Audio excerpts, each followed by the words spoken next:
እንደምን አላችሁ ክቡራን ቤተሰቦቻችን። ከግንባር የተገኙ መረጃዎችንና ለሰሙት ይገባል ያልናቸውን መረጃዎች አሰባስበን ወደ እናንተ መጥተናል። እናንተም ሰብስክራይብ፣ ሼር እያደረጋችሁ በርታት እንድትሆኑን ዘንድ እየተማጸንን በቅድሚያ አርዕስተ ዜና እናሰማችኋለን።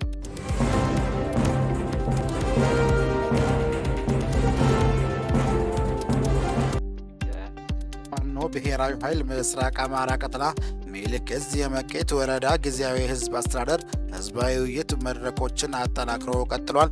በዝርዝር የምትሰሙት መረጃችን ነው። የደጋው መብረቅ ኮር በርካታ የአገዛዙ ሰራዊት በመደምሰስና የከፍተኛ መኮንኖችን ተሽከርካሪ በመማረክ ታላቅ ድል ተጎናጸፈ። ይህንን በተመለከተ ዘገባ አሰናድተናል፣ ተሰሙታላችሁ።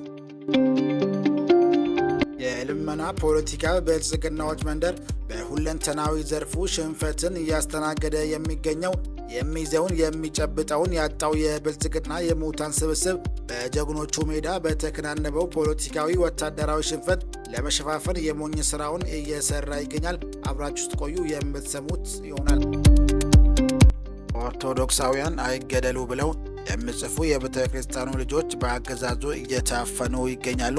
በዝርዝር እንመለከተዋለን። ክቡራን አድማጮቻችን በድጋሚ ለዚህ ቻናል አዲስ የሆናችሁ ቤተሰቦች ሰብስክራይብ ማድረጉን እንዳትዘንጉ እያልን የግንባር መረጃዎች እንደተለቀቀ ወዲያውኑም ደርሳችሁ ደወል ምልክቱን ተጫኑት እያልን በቀጥታ ወደ ዝርዝር መረጃ አቀናን።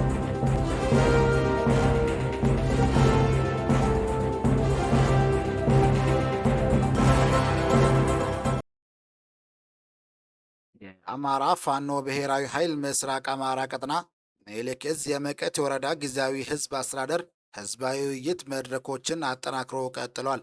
ህዝባችን የአማራ ህዝብ የገጠመውን ሁለንተናዊ የህልውና አደጋ ለመቀልበስ በሚደረገው የፖለቲካ ትጥቅ ትግል የህዝቡ ድርሻ ምን መሆን አለበት፣ የአማራ ፋኖ ትግል የደረሰበት ደረጃ፣ በመቄት ወረዳና አካባቢው የሚገኙ ኃይሎች ስለጀመሩት የአንድነት ጉዞ እንዲሁም አጠቃላይ የአማራ ፋኖ ብሔራዊ ኃይል ስለደረሰበት ድርጅታዊ እድገት በመድረክ መሪዎች ለህዝቡ የቀረበ ሲሆን ህዝቡም በቀረበው ሀሳብ እጅግ ደስተኛ መሆኑን ገልጾ መሆን ያለባቸውን ምክር አዘል ሀሳቦችን ለመድረክ መሪዎች ሰጥተዋል።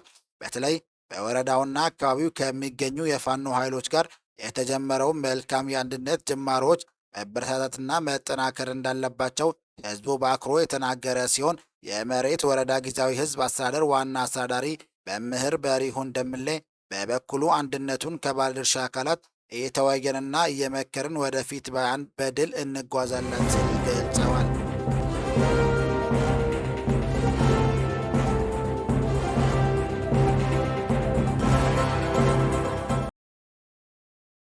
የደጋው መብረቅ ኮር በርካታ የአገዛዙ ሰራዊት በመደምሰስና የከፍተኛ መኮንኖችን ተሽከርካሪ በመማረክ ታላቅ ድል ተጎናጸፈ።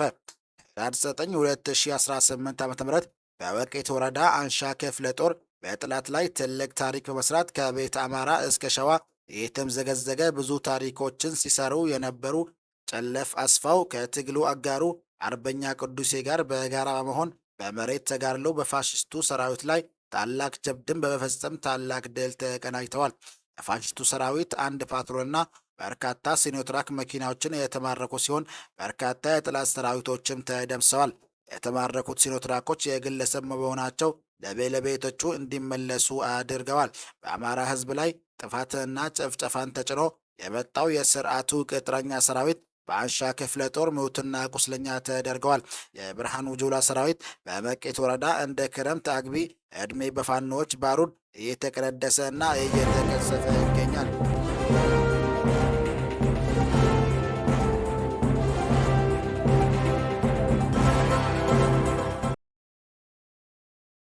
የልመና ፖለቲካ ብልጽግናዎች መንደር በሁለንተናዊ ዘርፍ ሽንፈትን እያስተናገደ የሚገኘው የሚይዘውን የሚጨብጠውን ያጣው የብልጽግና የሙታን ስብስብ በጀግኖቹ ሜዳ የተከናነበውን ፖለቲካዊ ወታደራዊ ሽንፈት ለመሸፋፈን የሞኝ ስራውን እየሰራ ይገኛል።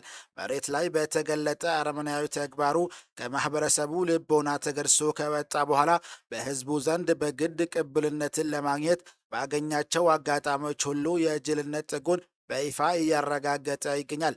በዛሬ ዕለትም ማለትም በቀን 9 ህዳር 2018 ዓ.ም በደብረ ኤልያስ ከተማም ይህንን የጅል ተግባር ለመፈጸም ሞክሯል። በዘረፋ በእገታና በጅምላ ግድያ ያስመረረውን ማህበረሰቡን ልቦና ለመመለስ የዞን የብልጽግና አመራሮችንና ከፍተኛ ወታደራዊ መኮንኖችን በመጋበዝ የማህበረሰቡን ለማታለል ሙከራ አድርጓል። በትናንትናው በደብረ ማርቆስ ህዝባዊ ስብስብ ከፍተኛ ኪሳራ የገጠመው ይህ ስርዓት በዛሬው የራሱን የጸጥታ አባላት የአድማ ብተና አባላትን ፎጣና ኮፍያ አልብሶ ከማህበረሰቡ ጋር በመቀላቀልና እንዲህ በሉ ይህንን ተናገር በማለት ህዝቡ ደገፈን በማለት ቢሞክርም ሳይሳካ ከመቅረቱም በላይ በገዳይ ስርዓቱ ግፍና ጭቆና የተማረረው ጀግና ህዝባችን ግድያ፣ ዘረፋና እንግልት የበዛው እናንተ ብልጽግና ከመጣችሁ ወዲህ ነው። በፋኖ ያገኘነውን ሰላም በእናንተ እያጣን ነው። ይህንንም እየፈጸማችሁ ያላችሁት እናንተና ሰራዊታችሁ ናችሁ በማለት ህዝባዊ እምቢተኝነቱን ገልጸዋል።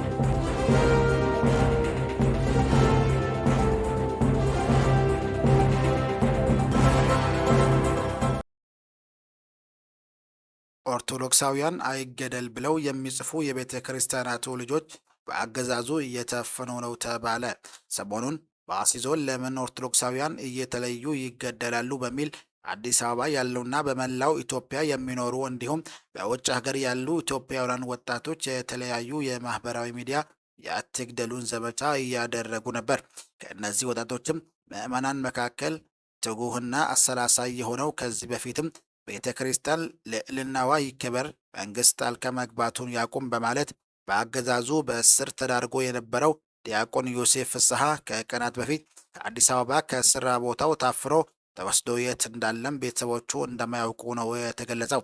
የአንድን ህጋዊ ተቋም ለዚያውም ጥንታዊቷን ሀገር መስራችና ጠባቂ የሆነችውን የቅድስት ቤተ ክርስቲያንን ህልውና የማክበር ግዴታ ያለበት የብልጽግናው መንግስት ሲገላችሁ ዝም በሉ በማለት ምዕመናንን እየገደለና እያሰረ ለገዳዮችም ህጋዊ ሽፋን እየሰጠ በቦታው ላይም ፖለቲካዊ ዘገባና ሪፖርት በብሔራዊ ቴሌቪዥን እያሰራጨ ይገኛል።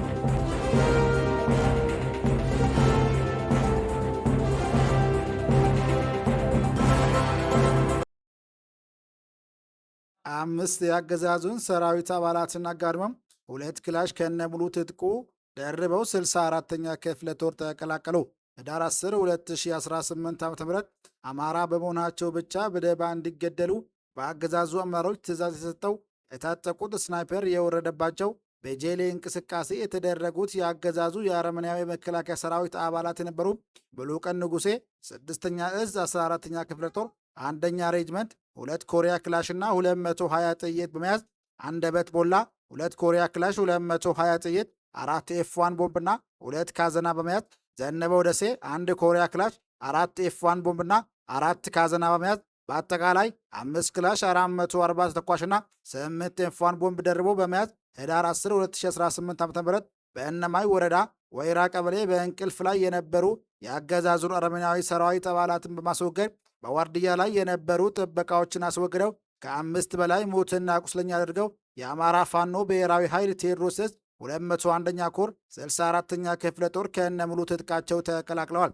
በተጨማሪም በእነማይ ወረዳ ቢቸና ከተማ በሽጎ የሚገኘው የአገዛዙ አረመኔያዊ ሰራዊት አባላት እየፈረሰ ይገኛል። ህዳር 10 2018 ዓ.ም 4 የአገዛዙ አረመኔያዊ ሰራዊት አባላት በላይነህ ካሳ፣ ደመቀ አሰፋ፣ አዲሴ ያዜ፣ ጊዜ ያለው ክንዴ የተባሉ ቢቸና ከተማ ከሚገኘው 75ኛው ክፍለ ጦር ቀኝና መሐንዲስ የነበሩ የአገዛዙ አረመኔያዊ ሰራዊት አባል አገዛዙ በአማራ ህዝብ ላይ እያካሄደ ያለውን ዘር ተኮር ጭፍጨፋ በመረዳት የአማራ ፋኖ ብሔራዊ ኃይል ቴዎድሮስ 201ኛ ኮር 64ኛ ክፍለ ጦር ከነ ሙሉ ትጥቃቸው ተቀላቅለዋል።